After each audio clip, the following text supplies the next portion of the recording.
तमिलनाडु के मुख्यमंत्री MK. Stalin ने पिछले हफ्ते कहा था कि लोगों को अब तुरंत बच्चे पैदा करने की जरूरत है।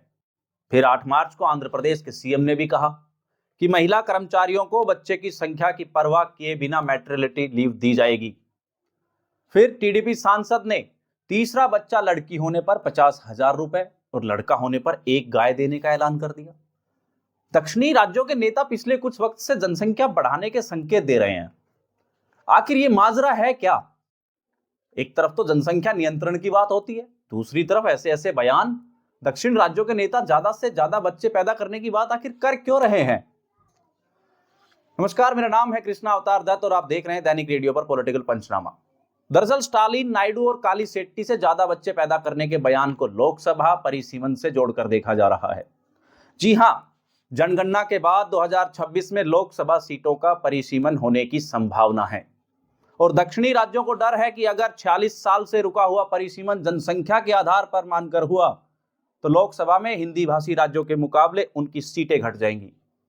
हालांकि केंद्रीय गृह मंत्री अमित शाह ने 26 फरवरी को कहा था कि परिसीमन की वजह से दक्षिणी राज्यों की एक भी संसदीय सीट कम नहीं होगी।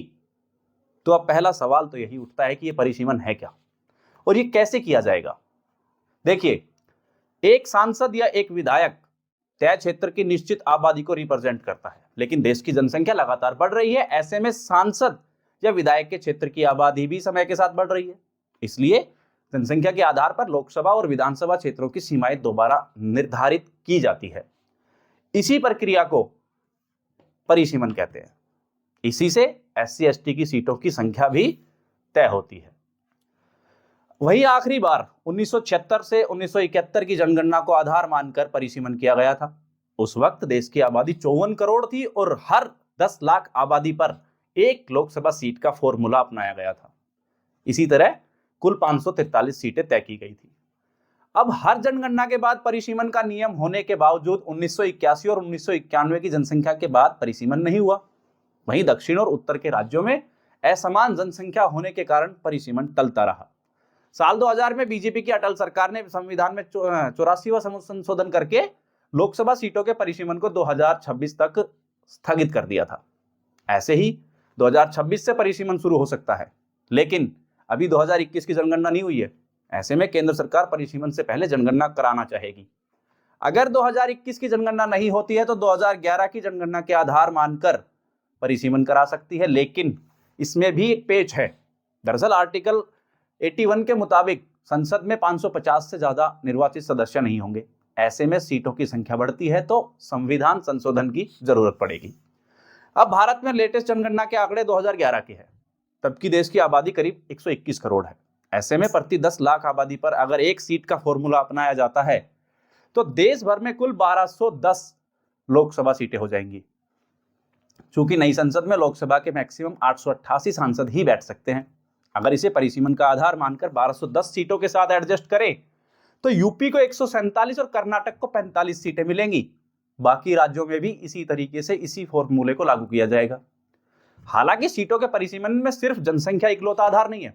2002 के परिसीमन एक्ट के मुताबिक लोकसभा सीटों के निर्धारण में और भी बातों का ध्यान रखना होता है, जैसे कि सभी इलाके भौगोलिक तौर पर एकजुट हों, सभी इलाकों के जिला मुख्यालय और प्रशासनिक कार्यालय हों, इलाके में आसानी से आवाजाही हो और कोई भी विधानसभा सीट 2 लोकसभा क्षेत्र में नहीं होगी।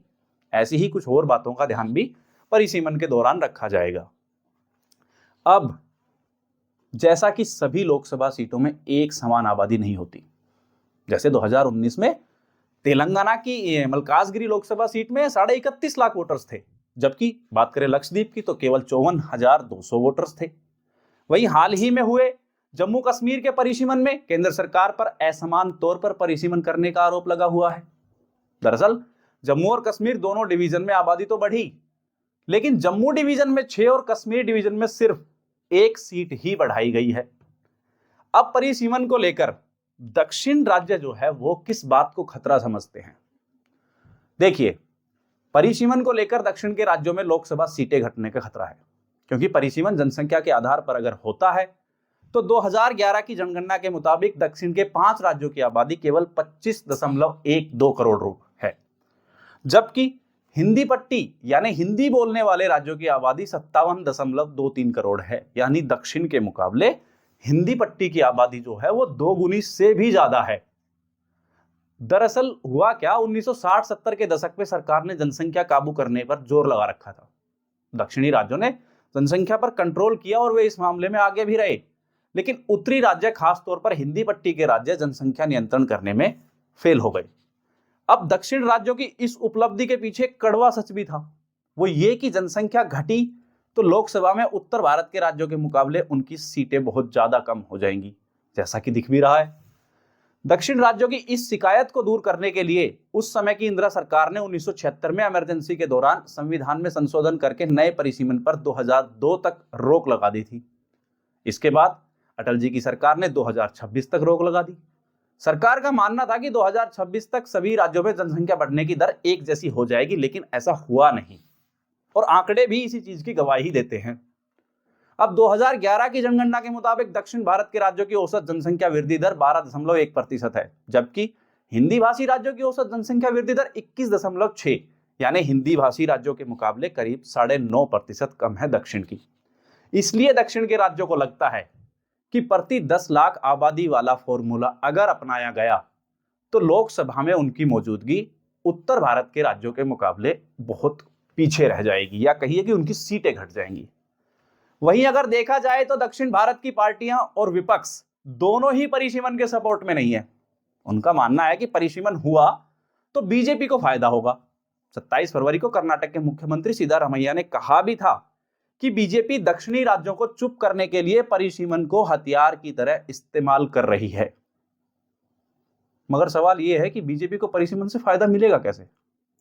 देखिए, परिसीमन के बाद लोकसभा में 888 सीटें होंगी, यानी बहुमत का आंकड़ा 445 होगा। अब 2024 में बीजेपी को कुल 240 सीटें मिली थी। इनमें 118 सीटें हिंदी पट्टी के राज्यों यानी कि काउ बेल्ट से थी, मतलब सीधा सीधा 49% सीटें। अब मान लीजिए परिसीमन के बाद बीजेपी 2024 का ही प्रदर्शन दोबारा दोहराती है, तो उसे काउ बेल्ट में ही 219 सीटें मिलेंगी, यानी बहुमत के लिए जरूरी सीटों में से करीब 50% सीटें बीजेपी केवल उन 8 राज्यों से हासिल कर लेगी जो हिंदी पट्टी क्षेत्र में लगते हैं। वहीं अभी संसद में दक्षिण के करीब 24% सांसद जाते हैं। अगर परिसीमन होता है तो यह आंकड़ा 22% के नजदीक पहुंच जाएगा। लेकिन बीजेपी उत्तरी राज्यों में ज्यादा मजबूत है, वहीं पर बीजेपी का ज्यादा फोकस भी रहता है और इन्हीं राज्यों में वो ज्यादा सीटें भी जीतती है। जिन राज्यों में ज्यादा सीटें हैं वहां तो बीजेपी अभी भी मजबूत है, लेकिन कल उन्हीं सीटों पर कोई और भी मजबूत हो सकता है। तो अब समझ आया कि दक्षिण भारत के राज्य और वहां के राजनेता क्यों लगातार ये कह रहे हैं कि अधिक से अधिक बच्चे पैदा करने की जरूरत है, क्योंकि उनकी परिसीमन के दौरान लोकसभा में सीटें घट जाएंगी। तो ये था आज का पॉलिटिकल पंचनामा, जिसमें हमने जाना कि परिसीमन क्या होता है और कैसे इसका निर्धारण किया जाता है। तो ये थी आज की वीडियो। अगर आपको ये वीडियो पसंद आई हो तो वीडियो को लाइक करें, शेयर करें, कमेंट करें और हाँ, चैनल को सब्सक्राइब करना ना भूलें। मिलते हैं अगली वीडियो में एक नए चर्चित मुद्दे के साथ। तब तक के लिए नमस्कार, धन्यवाद।